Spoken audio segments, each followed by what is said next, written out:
सुनीति सुरुचि स्तयो सुरुचि प्रेयसी पत्यु नेतरायत सुतो ध्रुवा। मनु महाराज के 5 संतान हैं,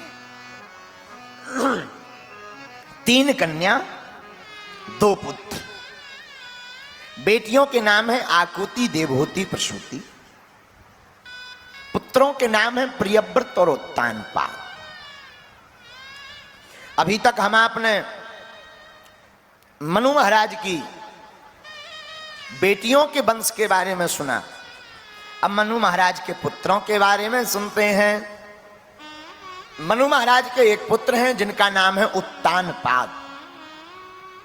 इनकी 2 पत्नियां थी, एक का नाम था सुरुचि, एक का नाम था सुनीति।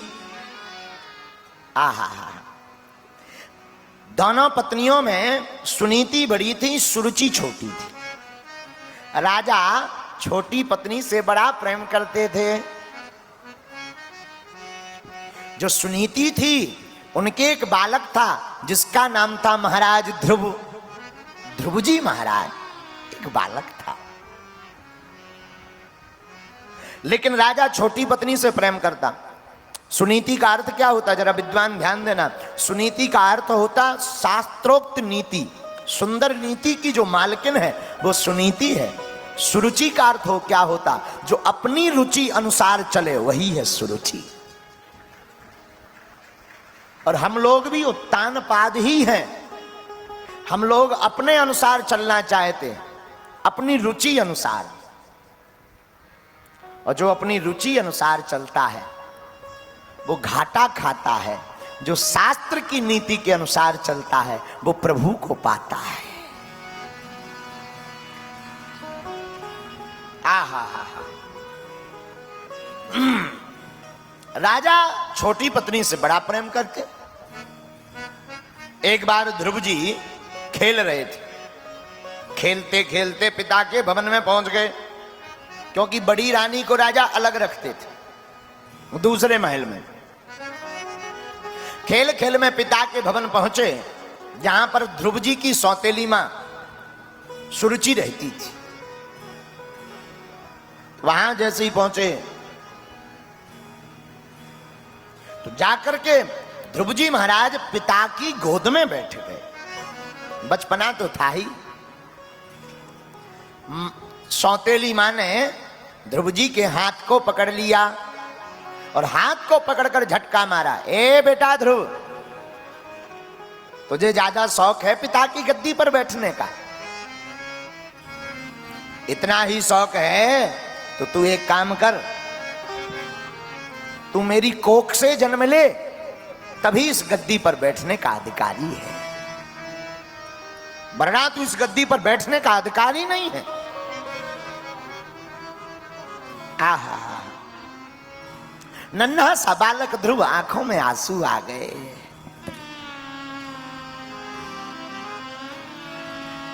सौतेली मां ने कहा, सुन, अब तू मेरी कोख से जन्म लेना तो बड़ा मुश्किल है, पर एक काम कर, तू भगवान का भजन कर। भगवान प्रसन्न हो जाएं, वरदान मांगने को कहें तो कहना, हे भगवान हमें तुरंत मृत्यु दे दो, और मृत्यु दे करके तुरंत जन्म हमें सौतेली मां के कोख से जन्म दे दो। यहां पर एक बहुत बड़ी भूल की सुरुचि ने अपनी कोख को भगवान के वरदान से बड़ा बताया। और ध्यान रखना, कई बार हम लोग आवेश में, प्रभाव में, बहुत ज्यादा उत्तेजना में न जाने क्या क्या बोल देते, न जाने क्या क्या कह देते। हम ऐसा कर देंगे, वैसा कर देंगे, और हमारे आपके हाथ में तो कुछ है ही नहीं। करने और कराने वाले कोई और हैं। पूछो कौन? पूछो राम जी। राम जी करने वाले हैं, राम जी करवाने वाले हैं। हम आप तो सिर्फ नाच रहे हैं। गोस्वामी जी ने लिखा भी है, हुई यही सुई जो राम रचिरा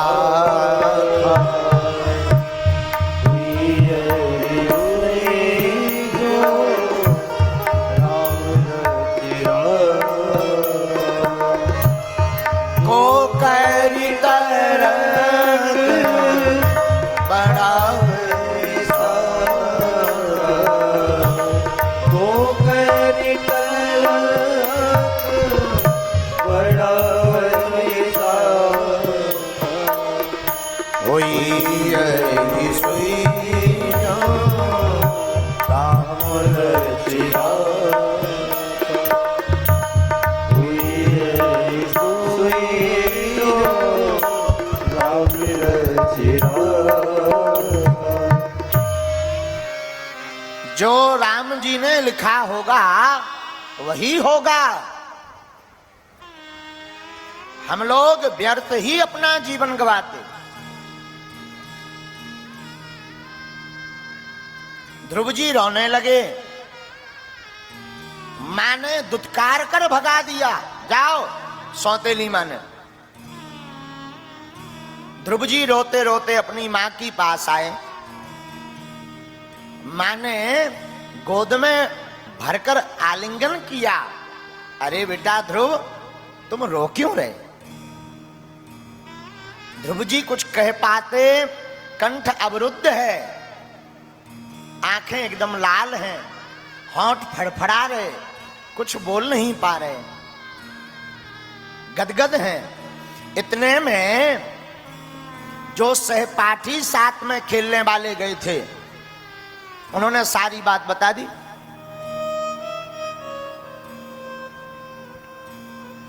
सौतेली मां के वचनों को सुनकर धन्य है सुनीति। इसे कहते हैं शास्त्रोक्त नीति पर चलने वाले लोग। धन्य है, धन्य है, धन्य है। ध्रुव जी से ध्रुव की मां बोली, बेटा देख तू कितना भाग्यशाली है, जो रास्ता में आज तक नहीं बता पाई वो तेरी सौतेली मां ने एक पल में बता दिया। अब ध्रुव जी चौंक गए कि हम तो सौतेली मां की शिकायत करने आए, ये कौन से रास्ते की बात कर रही मां? बेटा, जो भगवान की भक्ति का मार्ग मैं स्वप्न में नहीं बता पाई, कभी नहीं बता पाई, तेरी सौतेली मां कितनी अच्छी है, कितनी ज्ञानी है, तुझे उस रास्ते पर जाने को कह रही। मां, ये भगवान क्या है? बेटा, भगवान इस संसार के रचयिता हैं, इस संसार के सार हैं ठाकुर जी। मां, भगवान कहां मिलते? बेटा, भगवान कहां नहीं मिलते ये पूछो। रामायण में गोस्वामी जी ने लिखा, हरि व्यापक सर्वत्र समान, प्रेम ते प्रगट होहि न जान। भगवान सब जगह हैं बेटा। मां, ये भगवान मिलते कैसे हैं? बेटा, तपस्या करनी पड़ती है। मां, अब तुम हमें आज्ञा दो, हम भी तपस्या करेंगे। नन्हा सा बालक है। बहुत से लोग कहते हैं महाराज भगवान की कथा और भगवान की भक्ति तो बुढ़ापे का काम है। ठटरी के बरे नक्कटा, बुढ़ापे में हम राम कहेंगे तो आम सुनाई देगा। बुढ़ापे में कहेंगे माला ले लो, माला, माला की जगह भाला सुनाई देगा। और माला पकड़ भी लोगे तो जपी नहीं जाएगी, हाथ से छूट जाएगी, शरीर कांपने लगेगा। तो भगवान की भक्ति कब की है पागलो? भगवान की भक्ति है जब जागो तभी सवेरा।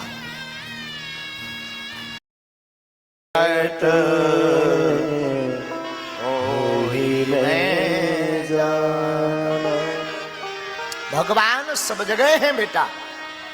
मां ये भगवान मिलते कैसे हैं? बेटा तपस्या करनी पड़ती है। मां अब तुम हमें आज्ञा दो, हम भी तपस्या करेंगे। नन्हा सा बालक है। बहुत से लोग कहते हैं महाराज भगवान की कथा और भगवान की भक्ति तो बुढ़ापे का काम है। ठटरी के बरे नक्कटा, बुढ़ापे में हम राम कहेंगे तो आम सुनाई देगा। बुढ़ापे में कहेंगे माला ले लो, माला, माला की जगह भाला सुनाई देगा। और माला पकड़ भी लोगे तो जपी नहीं जाएगी, हाथ से छूट जाएगी, शरीर कांपने लगेगा। तो भगवान की भक्ति कब की है?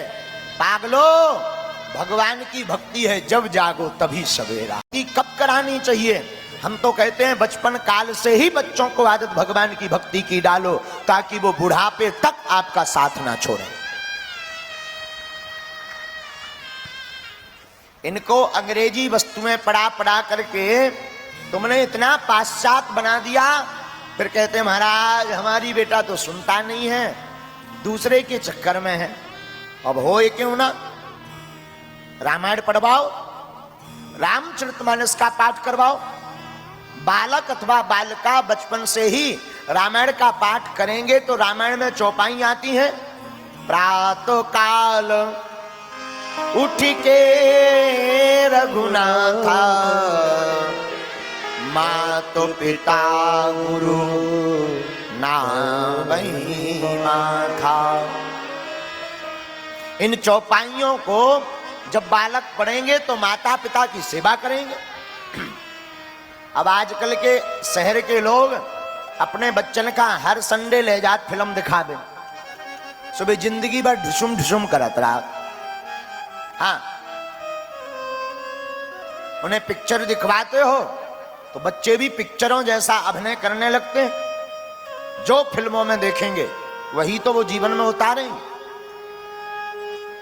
और हम तो आपको कहेंगे मनोरंजन के लिए ठीक है, 2-4 महीने में एक बार लिवा गए, और हम निवेदन करेंगे अपने बालकों को कोशिश भर हर शनिवार और रविवार हनुमान जी के मंदिर जरूर ले जाया करो। कोशिश तो प्रतिदिन की करो, पर बच्चा कहीं हॉस्टल में रहता है तो बाकी दिन छूट है। शनिवार और रविवार हनुमान चालीसा का पाठ करवाने जरूर मंदिर ले जाया करो। नन्हा सा बालक ध्रुव भगवान की भक्ति का रंग चढ़ा और मां को प्रणाम करके ध्रुव जी वन को चले। मां भगवान कहाँ हैं? बेटा सब जगह हैं, पर अगर कोई वन में साधना करे एकांत में तो भगवान जल्दी प्रकट होते हैं। क्यों? मन भटकता नहीं है। ठीक है मां। ध्रुव जी मां को प्रणाम करके चल पड़े। रास्ते में चले ही थे कि राजा को पता लगा उत्तानपाद को, तो मंत्रियों को भेजा, जाओ रोको हमारे बालक को, ये बालक बन ना जाने पावे वरना अनर्थ हो जाएगा। और अगर वो जाने लगे तो कहना कि आधा राजपाट ले लो पर लौट आओ। मंत्री गए, ध्रुव जी आपके पिताजी ने कहा है कि आधा राजपाट आप ले लो, आधे राज्य के आप राजा बन जाओ, पर वापस लौट आओ। ध्रुव जी थे तो ज्ञानी, मन में विचार किया कि अभी तो भगवान को पाया भी नहीं है, बन गए भी नहीं, और आधा राजपाट मिल रहा है, जरूर इस मार्ग में बहुत अच्छा फायदा है, छोड़ना नहीं चाहिए। चल पड़े। अब तो वन में पहुंच गए। वन में पहुंचे तो ध्रुव जी को गुरुदेव भगवान श्री नारद जी मिले। देखो एक बात बड़ी सावधान पूर्वक आप नोट कर लेना, गुरु के बिना कितना भी बड़ा कोई ज्ञानी क्यों ना हो, पर गुरु के बिना परमात्मा का मिलना मुश्किल है। मोक्ष की प्राप्ति गुरु कृपा से ही हो सकती, भगवत कृपा गुरु कृपा से ही मिल सकती। तो नारद जी मिल गए, बेटा कहां जा रहे? गुरुजी भगवान का भजन करने जा रहे हैं। अरे बेटा लौट जाओ वापस, भयावह बन है, बीहड़ बन है, सांप बीछी काट लेंगे, मारे जाओगे। भयावह बड़े बड़े जानवर भयंकर रहते हैं, खा जाएंगे। तो ध्रुव जी बोले सरकार बुरा मत मानना, एक निवेदन करूं? हाँ। बोले जब वन में काटने वाले मारने वाले भयावह जीव हैं तो बचाने वाले परमात्मा भी तो हैं। क्या केवल काटने मारने वाले भर हैं? और बात बहुत ऊंची है यहां पर। हम लोग एक ही गलती करते हैं। गांव के कोई व्यक्ति कह दे कि वहां से मत निकलना, वहां पर प्रेत रहते हैं, और तुमने सुन लिया एक बार, अब धोखे से 2-4 साल बाद वहीं से निकलना पड़े तुम्हें, वो भी रात को, वो भी अकेला। आ फिर तो हनुमान जी याद, जय हनुमान ज्ञान गुण सागर भूत पिशाच निकट नहीं आवे। अब हनुमान जी याद आ गए। गांव के एक आदमी ने 4 साल पहले कहा था वहां से मत निकलना, प्रेत रहता है। और अकेले और रात को निकले तो जय हनुमान ज्ञान गुण सागर, और कहीं कुत्ता बिल्ली अगर बगल में खड़खड़ा, जय हनुमान ज्ञान गुण सागर भूत पिशाच निकट नहीं। और धोखे से कपड़ा उलझ जाए, भूत पिशाच निकट नहीं आवे, पकड़ लो। महावीर जब नाम सुना, भैया अरे ओ पगला सुनो तो,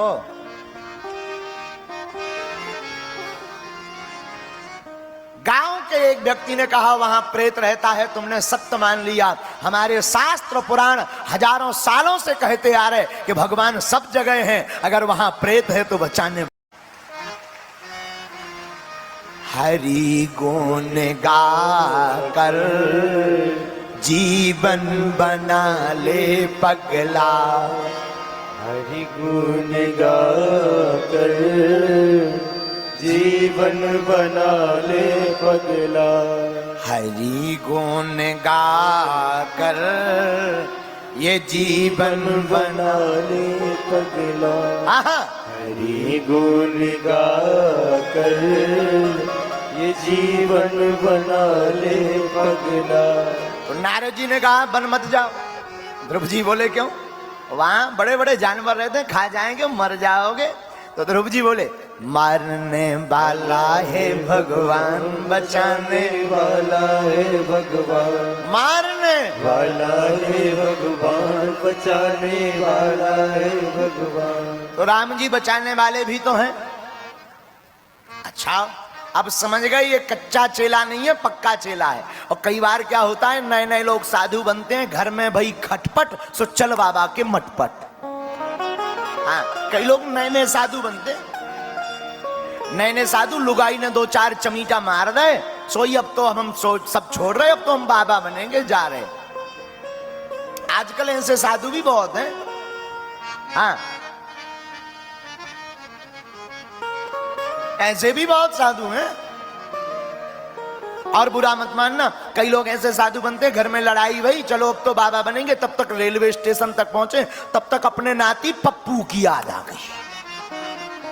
अरे और तो सब ठीक है, हमारे बिना हमारा पप्पू नहीं रह पाएगा, मर जाएगा बेचारा, रोएगा। लड़ाई तो होती रहती है, दोबारा फिर बाबा बनेंगे ठटरी के भरे।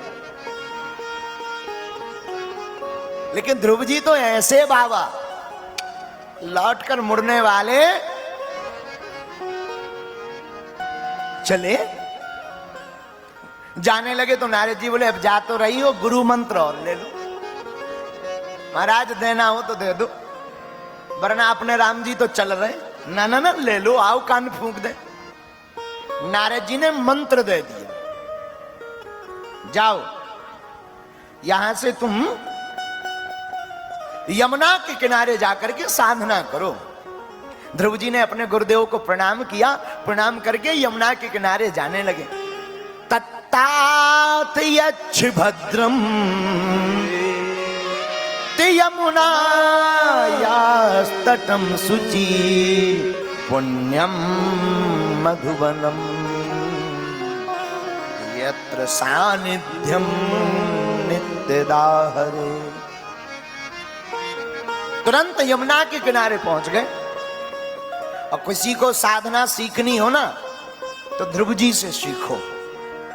बहुत से लोग भागवत की कथा, राम कथा सुनकर के प्रण ले लेते हैं कि इस बार नवरात्रि हम करेंगे बिना भोजन किए, कुछ खाए बिना, चाय भर पी के रहेंगे।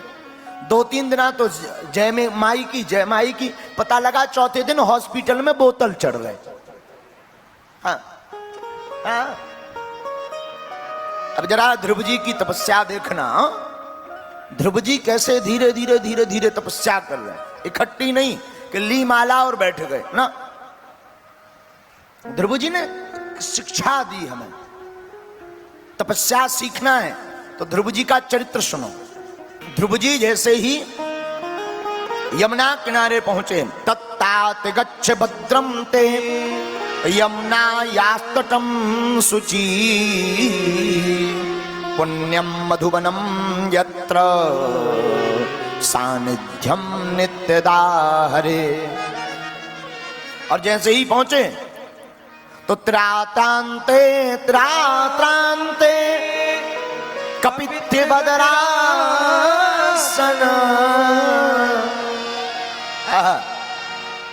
पहले महीना में ध्रुव जी ने तपस्या में क्या प्रारंभ किया?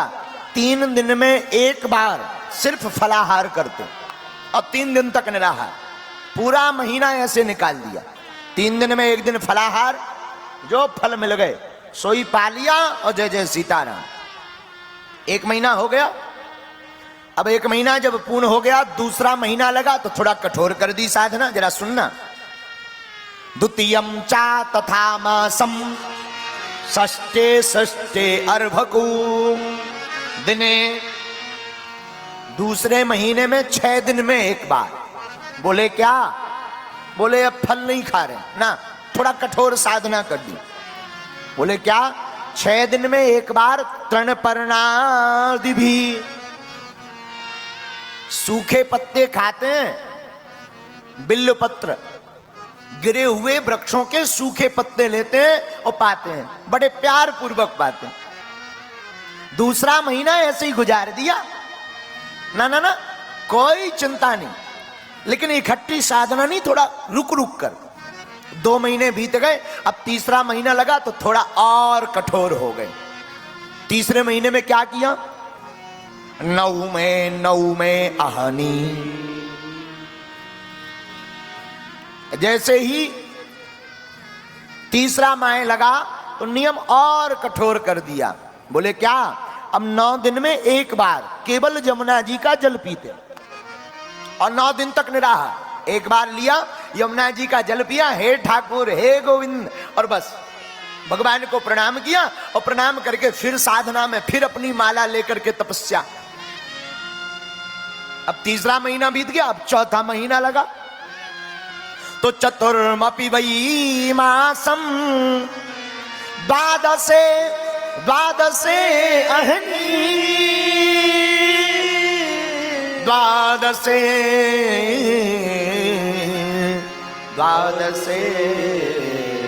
अहनी। अब चौथे महीने में ध्रुव जी 12 दिन में एक बार। बोले जल भी नहीं। बोले क्या? सिर्फ वायु, वायु यानी हवा। 12 दिन तक श्वास को रोक लेते, 12वें दिन श्वास को छोड़ते और एक बार पूरी श्वास लेते और फिर रोक लेते, और 12 दिन तक रोके रहते। इतना कठोर कर लिया। 4 महीने गुजर गए। 5वें महीने में थोड़ा और कठोर किया। बोले क्या? 5वें महीने में ध्रुव जी जो 12 दिन में एक बार श्वास ले रहे थे ना, वो भी बंद कर दी। 5वें महीने में एक बार श्वास ली और रोक करके खड़े हो गए, दोबारा ली नहीं। और ऐसे 6 महीने में भगवान को प्रकट कर लिया ध्रुव जी ने। 6 माह। आप लोग कहते महाराज भगवान कितने दिन में मिलते? तुम जितने दिन में पूजा कर पाओ उतने दिन में मिलती। भगवान अनलिमिटेड टाइम है, कहो तो एक पल में प्रकट हो जाए, कहो तो लाखों साल लगवे तब भी प्रकट ना हो। भगवान का कोई टाइम नहीं है कि तुम्हें 100 साल तपस्या करनी है। भाव का टाइम है, जितना प्रबल भाव उतनी जल्दी परमात्मा।